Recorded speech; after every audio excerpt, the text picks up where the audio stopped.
வீடியோல நம்ம என்ன பார்க்க போறோம்னா what is homeopathy, how it help to heal our body in a natural way. Homeopathy எப்படி டிஸ்கவர் பண்ணப்பட்டுச்சு? ஹோமியோபதிங்கிறது மூலிகை மருந்தா? ஏன் எல்லாரும் ஒரே மாதிரியான ஒயிட் கலர் கிளபியூல்ஸ் கொடுக்குறாங்க? ஹோமியோபதியில கியூர் ரொம்ப லேட் ஆகுமா? ஹோமியோபதிக் மெடிசன்ஸ் எடுக்கிறதுனால என்ன யூஸ்? ஏன் ஹோமியோபதிக் டாக்டர்ஸ் ரொம்ப நேரம் கேஸ் டேக்கிங் எடுக்கிறாங்க? இந்த மாதிரி ஹோமியோபதியில உங்களுக்கு நிறைய டவுட்ஸ் இருக்கா? அப்போ உங்களுக்கு இந்த வீடியோ ரொம்ப யூஸ்ஃபுல்லா இருக்கும். இப்போ நான் உங்களுக்கு ஹோமியோபதி அப்படின்னா என்னன்னு ரொம்ப சிம்பிளா சொல்லணும்னா, இப்போ நம்ம ஒரு ஆனியன் ஃபீல் பண்றோம். ஒரு ஆனியன் கட் பண்ணும்போது நமக்கு என்ன மாதிரியான சிம்டம்ஸ் வரும்?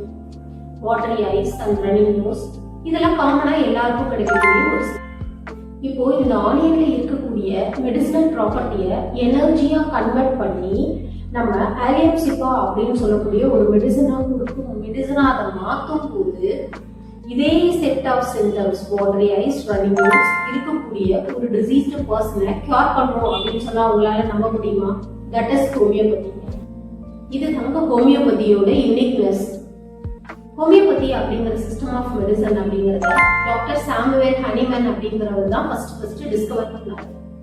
இவர் டிஸ்கவர் பண்ணதுல ஒரு இன்ட்ரெஸ்டிங் ஸ்டோரியே இருக்குங்க. டாக்டர் சாமுவேல் ஹனிமன் ஒரு ஜெர்மன் அலோபதிக் பிசிஷியன். இவர் ஒரு அலோபதிக் பிசிஷியனா இருந்தாலும் அவர் மக்களுக்கு ஒரு ஜென்டிலான ட்ரீட்மெண்ட்டை கொடுக்கணும்னு ரொம்ப விருப்பப்பட்டார். பிகாஸ் அவருடைய காலத்துல அலோபதிக் ட்ரீட்மெண்ட் அப்படிங்கிறது ரொம்ப ஹார்ம்ஃபுல்லா இருந்துச்சு. ஸோ மக்களுக்கு ஒரு ஜென்டிலான ட்ரீட்மெண்ட்டை கொடுக்கணும் அப்படிங்கிறதுல ரொம்ப ஆர்வமா இருந்தார். அப்ப நிறைய புக்குங்களை தேட ஆரம்பிச்சாரு. அப்படி ஒரு மெடிசினல் புக்கை டிரான்ஸ்லேட் பண்ணிட்டு இருக்கும்போது அவர் ஒரு விஷயத்த நோட் பண்றாரு. சின்கோனா மலேரியாவை கியூர் பண்ணும் அப்படிங்கறத படிக்கிறாரு. பட் அதை பத்தின டீடைல் எக்ஸ்பிளனேஷன் அதுல இல்ல.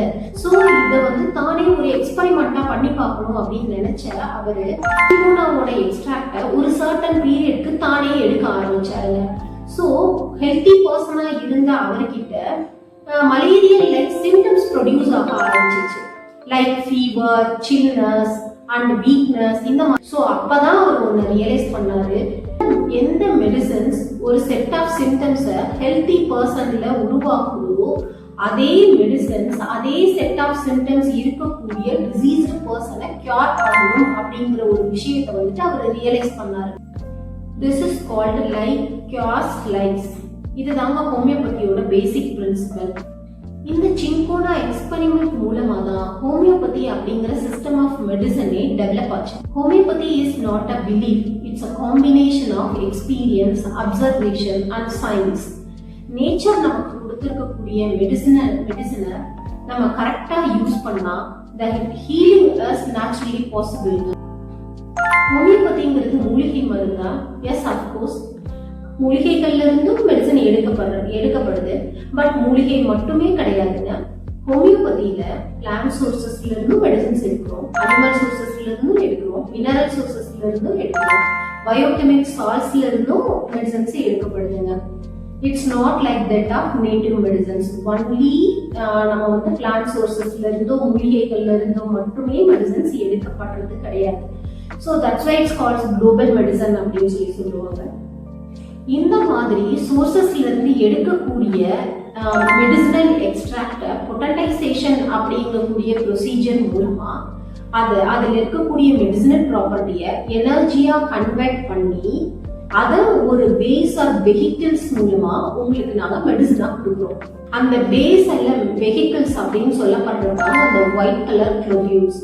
ஸோ க்ளோபியூல்ஸ் அப்படிங்கிறது இந்த இடத்துல ஒரு வெஹிக்கிள் தானே ஒழிய தட்ஸ் நாட் அ மெடிசன். அதுல different type of medicines different பொட்டன்சிஸ்ல அந்த இண்டிவிஜுவலுக்கு ஏத்த மாதிரியான மெடிசன்ஸ் அதுல மெடிகேட் பண்ணி தரப்படுது. இப்போ அலோபதி மாதிரி எல்லாருக்கும் ஒரே விதமான மெடிசன்ஸ் கொடுக்கப்படுறது இல்லை. ஃபார் எக்ஸாம்பிள், இப்ப ஹெட்டேக்கா இருந்தோம்னா நம்ம ஒரு பாராசிட்டமால் அப்படிங்கறது ஒரு காமன் ட்ரக்கா எடுத்துக்கோங்க. ஹோமியோபதியில ஹெட்டேக்கு கொடுக்கக்கூடிய மெடிசன் அப்படிங்கிறது அந்த இண்டிவிஜுவாலிட்டியை பொறுத்து மாறுபடுது. ஹோமியோபதி அப்படிங்கிறது ஒரு சேஃபஸ்ட் ட்ரீட்மெண்ட். பிகாஸ் இதுல எந்த விதமான சைடு எஃபெக்டும் இல்லை. ஏன் சைடு எஃபெக்ட் இல்லை அப்படின்னு பாத்தீங்கன்னா, இது ஒரு ஹெல்தி பர்சன்ல ப்ரூவ் பண்ணப்பட்டு அதே செட் ஆஃப் சிம்டம்ஸ் இருக்கக்கூடிய டிசீஸ்டு பர்சனுக்கு கொடுக்கப்படுது. இதுதான் ட்ரக் ப்ரூவிங் அப்படிங்கிற ப்ரொசீஜரா சொல்றாங்க. இந்த ட்ரக் ப்ரூவிங் ப்ரொசீஜருக்கு அப்புறம் தான் ஒவ்வொரு மெடிசனுமே கொடுக்கப்படுது. இந்த ஹோமியோபதிக் மெடிசன் எடுக்கிறதுனால நமக்கு எந்த விதமான சைடு எஃபெக்ட்டுமே ஏற்பட போறது கிடையாது. Homeopathy is suitable for all age groups, kids, வயசானவங்க, ஈவன் இன் பிரெக்னன்ட் லேடிஸ், இந்த மாதிரி எல்லா ஏஜ் குரூப்ஸ்க்குமே சூட்டபிளான ஒரு மெடிசன்.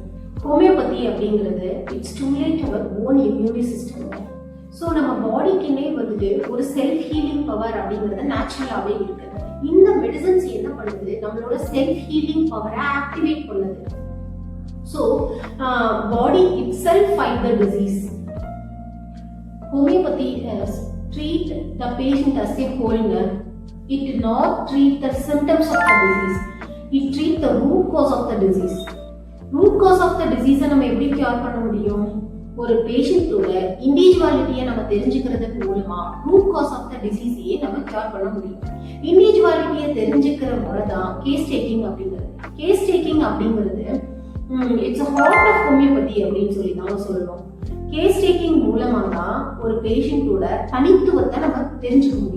தனித்துவம் அப்படிங்கும்போது அவங்களோட பிசிக்கல் ஸ்டேட் எப்படி இருக்கும், அவங்களோட மென்டல் ஸ்டேட் எப்படி இருக்கும், அவங்க எமோஷனல் ஸ்டேட்ல அவங்க வந்து எப்படி இருக்காங்க, அவங்களோட தர்ஸ்ட் எப்படி இருக்கு, அவங்க அப்பிடைட் எப்படி இருக்கு, அவங்க ஸ்லீப் எப்படி இருக்கு, அவங்களோட மென்டல் ஸ்டேட், அவங்களோட ஆக்குபேஷன்ஸ்னால அவங்களுக்கு வரக்கூடிய ப்ராப்ளம்ஸ், இந்த மாதிரி ஒவ்வொரு ஒரு பேஷண்டோட பிசிக்கல் அண்ட் மென்டல் ஸ்டேட்டை நம்ம பார்க்கும்போது அவங்களோட இண்டிவிஜுவாலிட்டியை நம்ம தெரிஞ்சுக்க முடியும். இந்த மாதிரி பேஷண்டோட இண்டிவிஜுவாலிட்டியை நம்ம தெரிஞ்சுக்கும் போது அது அந்த மெடிசனை செலக்ட் பண்றதுக்கு, அவங்களோட தனித்துவத்துக்கு ஏத்த மாதிரியான மெடிசன்ஸை செலக்ட் பண்றதுக்கு அது ரொம்பவே ஹெல்ப் பண்ணுது.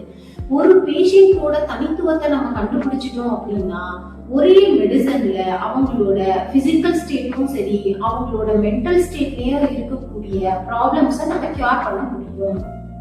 ஸோ இதெல்லாம் வந்துட்டு homoeopathy treats the root cause of the disease அப்படின்னு சொல்லி சொல்றாங்க. So correct case taking leads to correct remedy selections. So correct remedy selections leads to complete cure of the patients. So இப்படி தாங்க homoeopathy அப்படிங்கிறது root cause of the டிசீஸையே cure பண்ணுது. இந்த மாதிரி ஹோமியோபதி அப்படிங்கிறது nature's gift, small pills big cure.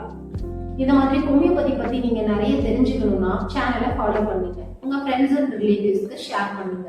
Thank you for வாட்சிங்.